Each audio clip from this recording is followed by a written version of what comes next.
इसीलिए आप देखें नबी करीम सल्लल्लाहु अलैहि वसल्लम ने औरत के चेहरे के पर्दे का हुक्म नहीं दिया था। आपने तो इस्तिस्ना फरमाया था। आपने फरमाया औरत का तमाम बदन छुपाने की चीज है सिवाय इसके और इसके और इसके। चेहरे को भी पर्दे से खाली रखा, हाथों को, पैरों को। लेकिन जब उलमाए मुताखिरीन ने देखा कि अब बिगाड़ पैदा हो गया है, अब औरतों के चेहरे पे नजर पड़ती है तो नौजवानों के दिल में इश्तियाल पैदा होता है। फेसबुक पर भी किसी को मेकअप में चुड़ैल को भी देख लेते हैं तो दिल हार जाते हैं उसके सामने। तो उन्होंने कहा कि भाई मुंह छुपाने का हुक्म दो वरना ये उम्मत तो गई हाथ से। तो उन्होंने चेहरे के पर्दे का हुक्म दिया। अब अल्लाह क्या फरमा रहा है, उलिल अम्री मिनकुम। और यहां नौजवानों थोड़ी सी बात मैं आपको अर्ज कर दूं, आपको गुमराह करने वाला ये कह सकता है अल्लाह के नबी ने तो चेहरे के पर्दे का हुक्म नहीं दिया और ये उलमा दे रहे हैं, ये क्या बात हो गई? क्या इनका हुक्म अल्लाह के नबी के हुक्म से ज्यादा हो गया? उसके जवाब में ये हदीस सुनाइएगा। नबी करीम सल्लल्लाहु अलैहि वसल्लम ने सहाबा किराम से इरशाद फरमाया, अल्लाह की बंदियों को मस्जिद में आने से ना रोको। सरकार के दौर में औरतें मस्जिद में आके नमाज, जुमा, ईदैन सरकार के साथ पढ़ती थी। दौर सिद्दीक अकबर में ऐसा होता रहा। लेकिन जब उमर फारूक रदी अल्लाह तआला अन्हु का दौर आया तो उमर फारूक ने औरतों से कहा कोई मस्जिद में नहीं आएगी, घरों में नमाज पढ़ो। औरतें सईदा आयशा सिद्दीका रदी अल्लाह तआला अन्हा के पास गईं कि देखिए उमर फारूक हमें मस्जिदों में आने से मना कर रहे हैं।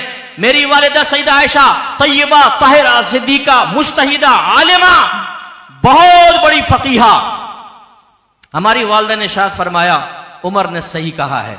अगर मेरे सरताज आज यहां मौजूद होते और जिस तरह जीनत इख्तियार करके औरतें अपने घर से बाहर निकल रही हैं आप भी मुलाहिजा कर लेते तो मेरे सरताज भी औरतों को मस्जिद में आने से रोक देते। नौजवानों समझ में आया? बज़ाहिर अल्लाह के नबी क्या फरमा रहे हैं, औरतों को मस्जिद में आने दो। उमर फारूक क्या कह रहे हैं, नहीं आने देंगे। बज़ाहिर टकराव है, लेकिन आपकी वालिदा ने मसला सॉल्व कर दिया कि कौलों के टकराव को ना देखो, सरकार का कौल अपनी जगह, लेकिन मिजाज रसूल को देखो, सोचे रसूल को देखो, फिक्रे रसूल को देखो। अगर मेरे हबीब आज यहां पर होते और औरतों के फैशन देखते मेरे आका भी मना फरमा देते। ये उसूल है। लिहाजा मेरे आका ने अपने जमाने में औरतों के चेहरे का इस्तिस्ना फरमाया, क्योंकि आप उस जमाने के जो आवारागर्द शुआरा हैं, जो जमाने जहलियत के थे, उनके शेर देखें। अरब लोग औरत के जिस्म को देखते थे, चेहरे को नहीं। तो उनके अशार में उनके जिस्मों के औसाफ बयान हुए, उनके ऊपर शेर के शेर लिख दिए गए। चेहरे को वो नहीं इतने केयर करते। और हमारे दौर में कोई बुरके वाली भी जा रही हो ना, सिर्फ आंखें भी नजर आ रही हूं, तो भाई अपनी निगाहों की हिफाजत में उसको घर तक छोड़ कर आता है, इस उम्मीद पे शायद कभी ये थोड़ा सा ढलक जाए तो जियारत हो जाए। यूं देखेंगे यूं, तो भाई तुझे नजर क्या आ रहा है बुरके के अंदर? लेकिन ट्रक खत्म हो ना तब बात है ना, ट्रक ही खत्म नहीं होती। और अपनी बहन को कोई जरा देख ले तो आंखें निकालने के लिए, क्या देख रहा है, मेरी बहन को देखता है, इधर तेरी आंखें फोड़ देता हूं। तो दूसरे की बहन बहन नहीं है।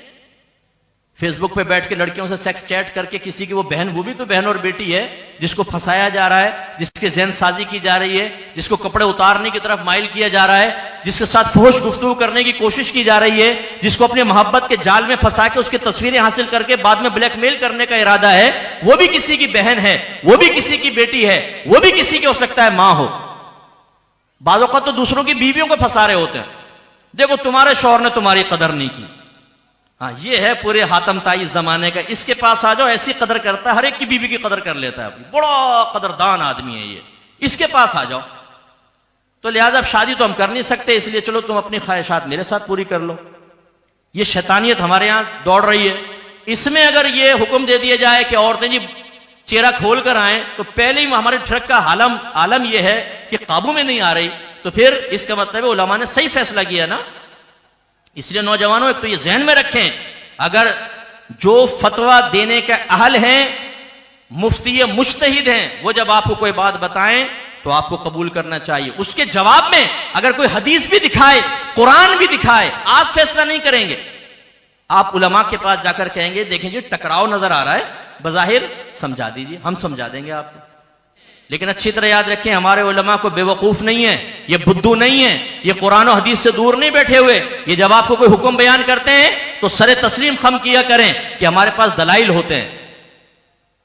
अब मैंने जैसे आपको सिखा दिया, एक आदमी आपके पास आए, यार तुम औरतों को मना क्यों करते हो मस्जिद में आने से, देखो तुम्हारे नबी ने तो ये कहा है मस्जिद में आने दो, क्या कहेंगे आप जवाब में?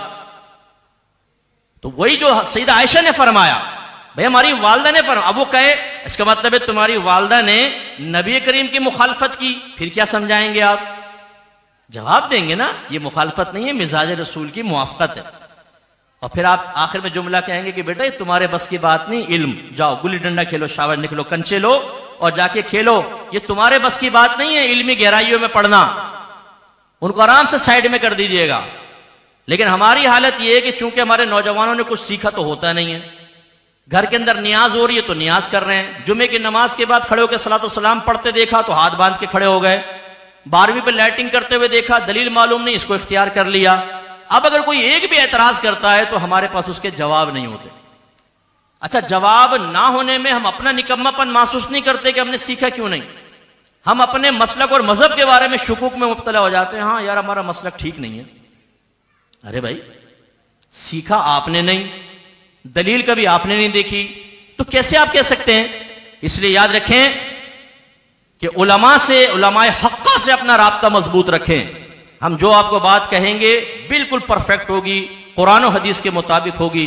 हत्ता कि अगर कुरान और हदीस बज़ाहिर खिलाफ नजर आ रहा होगा, हम उसमें भी आपको समझा देंगे कि असल में मुखालफत नहीं है, ये मुताबकत ही है, ये मुआफ़क़त ही है, आपको समझ में नहीं आ रही।